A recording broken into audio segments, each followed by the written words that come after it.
terlintas surga. Gak apa sih kalau di surga tapi kita lupa juga padanya. Lebih bagus di neraka tapi kita selalu ingat kepadanya. Ada enggak orang yang masuk neraka tapi dipelihara oleh Allah? Ada, cuma satu orang aja. Siapa yang satu orang? Itu Abu Talib. Begitu cintanya Abu Talib kepada Rasulullah Sallallahu Alaihi Wasallam, dulu pada Nabi, jiwa pada Abu Talib. Pada waktu Abu Talib meninggal, Nabi mengatakan, paman, ucapkanlah kalimat syahadat. Kalau paman mengucapkan kalimat syahadat, semua dosa paman saya akan.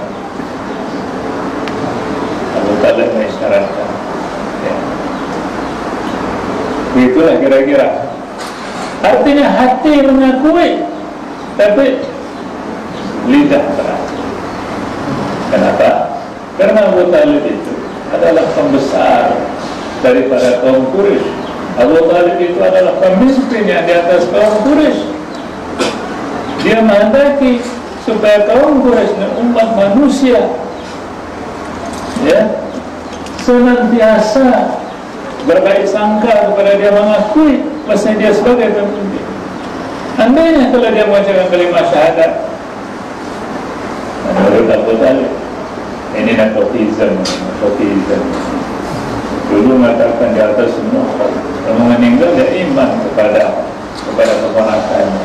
Itu yang dijaga. Tapi karena kecintaan Abu Talib sedemikian rupa, dia dalam neraka. Tapi berjalan-jalan juga dalam neraka, seperti berjalan-jalan. Tidak ada jadi masalah. Karena ada ulama mengatakan, karena sudah diberikan oleh Allah kepada Abu Talib anti panas. Panas ini kalau di kaki panas seluruhnya itu seperti anti panas. Pakai sepatu atau apa. Semua itu bisa saja, ya. Ada yang kuasa manfaat. Ini yang dikatakan dengan arifi. Ini orang yang kenal. Ini orang yang tahu.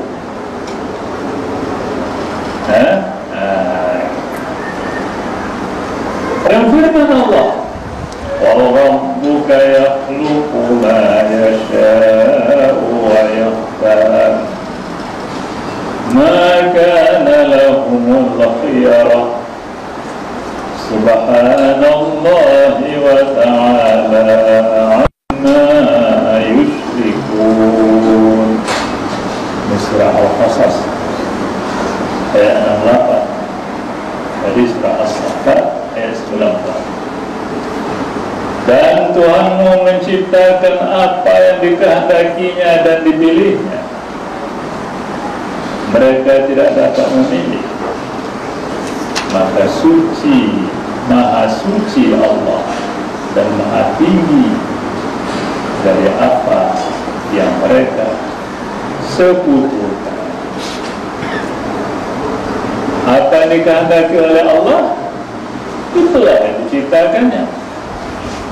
Apa yang dipilih oleh Allah, itulah yang berjalan. Dan selalu Allah Subhanahu wa ta'ala pada mizannya senantiasa. Tidak ada yang sempurna sama sekali. Barangkali selain pada baginda Rasulullah Sallallahu Alaihi Wasallam. Ada sehat, ada sakit, ada kenyang, ada lapar, dan sebagainya. Jadi selalu ada keimbangan. Ya, itu semua adalah ciptaan Allah. Itu semua adalah pilihan Allah. Pada waktu datang nikmat, supaya bersyukur kepada Allah.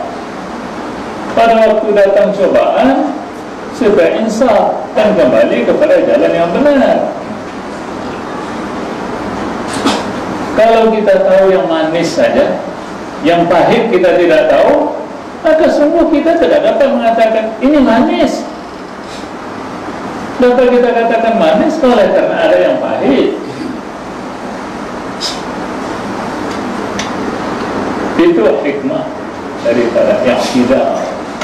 Allah Subhanahu wa ta'ala Ta'ala menciptakan semua makhluk.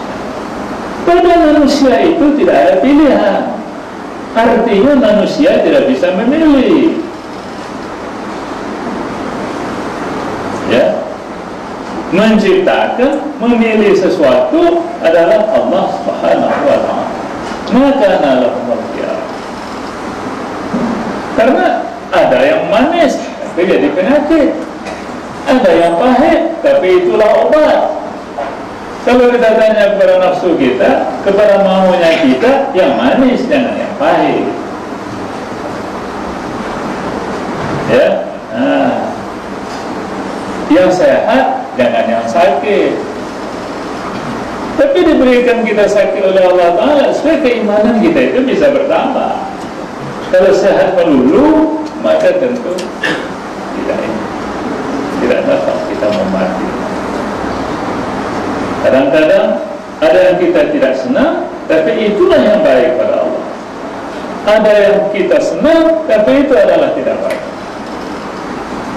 Subhanallah wa ta'ala amma yusyrikun.